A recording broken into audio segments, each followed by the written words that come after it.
Peace and blessings. It's Sunday, March the 31st, the year 2019.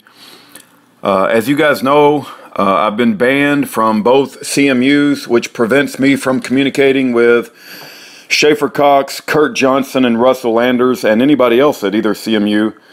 It irritates me to no end, but Warden J.R. Bell at Terre Haute, Indiana, and Warden B. True at Marion, Illinois, both of them will receive divine justice for making that decision.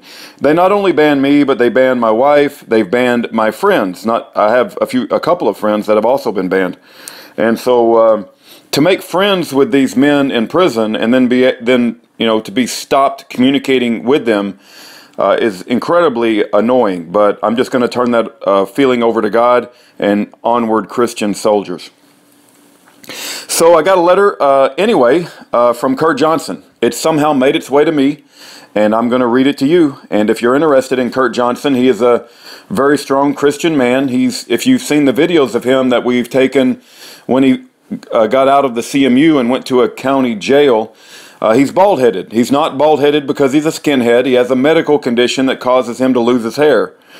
And anyway, let's read the letter from Kurt. Now, I have been given some constructive criticism by friends in the ministry that say when I read Kurt Johnson's letters that I do so with too much anger or passion, and they say that it could run some people off. So I'll just try to read the letter without getting emotional.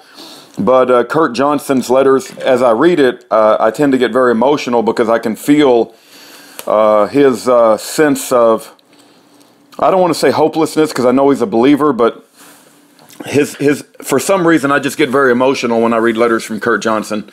Here we go. Let's read it. Dear, thank you for writing me again. I feel like I got to know you a little better with this one.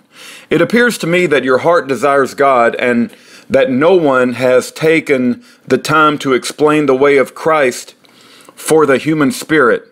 I also have time, so if you desire, I would be honored to answer your questions and share some truths. You wrote, governments lie. Actually, it could be no other way. The institutions of human government are all spawned out of the rebellion we received from Lucifer at the fall. Human government, in its original design, was family as horizontal and God as vertical. The ultimate in God's commandments, you shall love the Lord your God, ... all the law and the prophets. Matthew 22:37 through 40. Everything beyond is above and a corruption of this truth. What we call religion, morality, law, government, love practiced correctly eliminates all these harsh and cruel errors. You cannot practice love without truth. This is the essence of all lies, a lack of love for the other. Let me share my personal experiences with you I've written to you. Let me share my personal experiences with I've written to you. My situation is very grave, and I could not be more discouraged and hopeless. All these feelings are contrary to the realities promised to me by Scripture.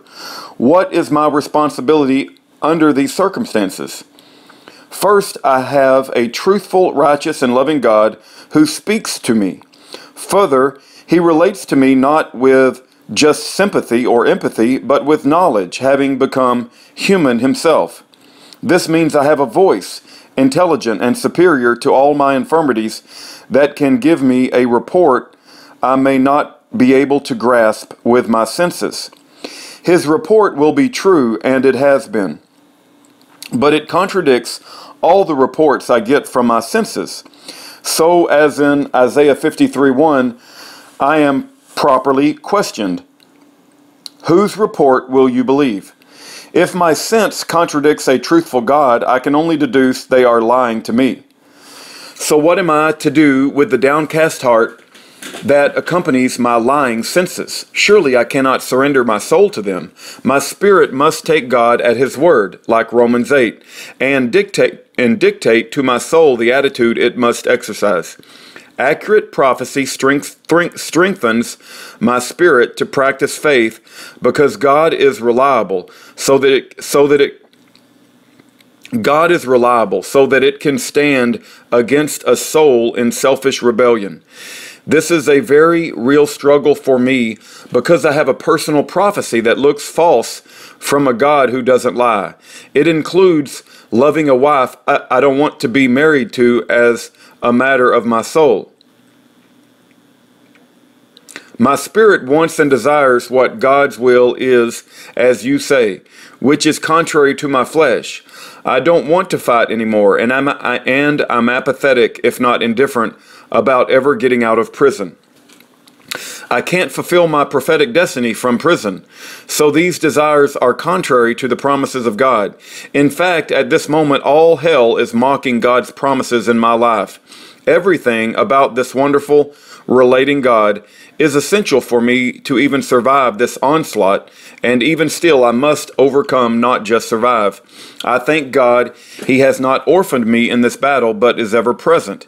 He made it that I hear Him, a true voice in all the lies. Hope can spring eternal and be justified. As for me and my house, we will serve the Lord. My Father knows the reward of this now. I enclosed a copy of the 225 Journey for you. I would have mailed it to Rudy, my friend. I would have mailed it to Rudy, but my captors think my Christian buddy is a villain. You can't reason with the wicked, so I don't bother. I just suffer their harm. I hope you can enjoy it for the fiction and for the spiritual truth. I do pray that you keep Kurt Johnson in your prayers. I cannot write him a letter, but if you can, the address will be on your screen, and I pray that you take the time to do so. Thank you for your time.